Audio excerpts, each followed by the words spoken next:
The fall from grace is a narrative as old as ambition itself, but few have plummeted with the seismic force of Sean Diddy Combs, the hip-hop titan whose bad boy empire once pulsed at the heart of music's golden era. Now, in the stark confines of FCI Fort Dix, a federal prison nestled in the pine-barren expanse of New Jersey, the man who orchestrated hits like All About the Benjamins and white-hot parties that define 90s excess appears utterly transformed. The first photographs to emerge since his arrest last September capture a figure almost unrecognizable. Clad in an orange prison beanie that clashes garishly with his navy blue jacket, Combs trudges through recreation time under a brisk 50-degree sky, his once signature swagger replaced by the measured gait of institutional routine. Gray hair frames a face etched with the toll of legal battles and isolation, a far cry from the bronzed, bedazzled mogul who commanded stages and boardrooms with effortless charisma.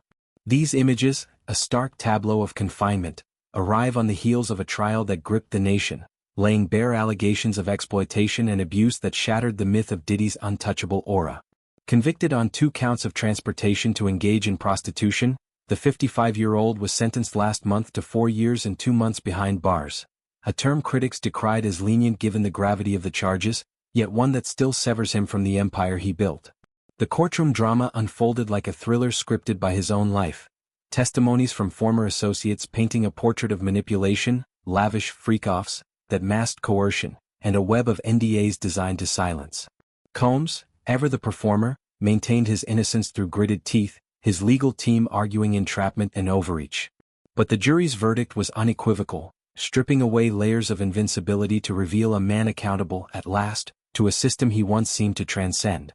As he navigates the regimented days at Fort Dix, meals in a communal hall, yard time under watchful eyes, evenings in a cell that echoes with the ghosts of his former glory, Combs' transformation extends beyond the physical. The gray hair, a silver fox's crown turned somber, speaks to sleepless nights and the relentless grind of incarceration. Friends and confidants, speaking in hushed tones to media outlets, paint a picture of a man unmoored. One longtime acquaintance, Charlucci Finney, recounted a harrowing incident from Combs' earlier stint at the Metropolitan Detention Center in Brooklyn, where the tension boiled over into violence. He woke up with a knife to his throat, Finney revealed, his voice laced with disbelief and concern. Details remain murky, whether Combs fended off the assailant or guards intervened in the nick of time, but the episode underscores the precariousness of prison life for high-profile inmates. Finney speculated it was a warning, not a genuine attempt on his life, a shadowy reminder of the enemies amassed over decades of cutthroat industry dealings. "I don't know whether he fought him off or the guards came," Finney added. "I just know that it happened." Such stories humanize Combs, peeling back the tycoon to expose the vulnerabilities beneath. Fear in the dead of night, the ache of separation from his 7 children, scattered across cities and co-parenting arrangements strained by scandal. The sentence, handed down with a $500,000 fine and mandates for mental health and substance abuse programs, marks a pivot point in a life of peaks and precipices.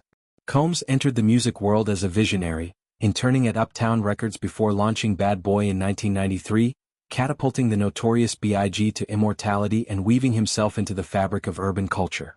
His ventures sprawled, from Sean John fashion lines that draped the elite to Revolt TV, a media platform amplifying black voices.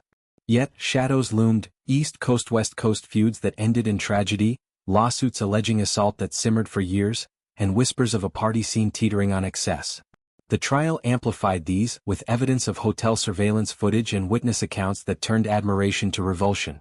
Now, at Fort Dix, Combs confronts not just bars and barbed wire, but introspection. The mental health stipulations suggest a path toward reckoning, therapy sessions probing the demons that fueled his drive, and perhaps his downfall. Public reaction swirls in a vortex of schadenfreude and sympathy. Social media erupts with memes juxtaposing yacht-soaked Diddy with his prison pallor, while defenders rally around narratives of systemic bias against black moguls.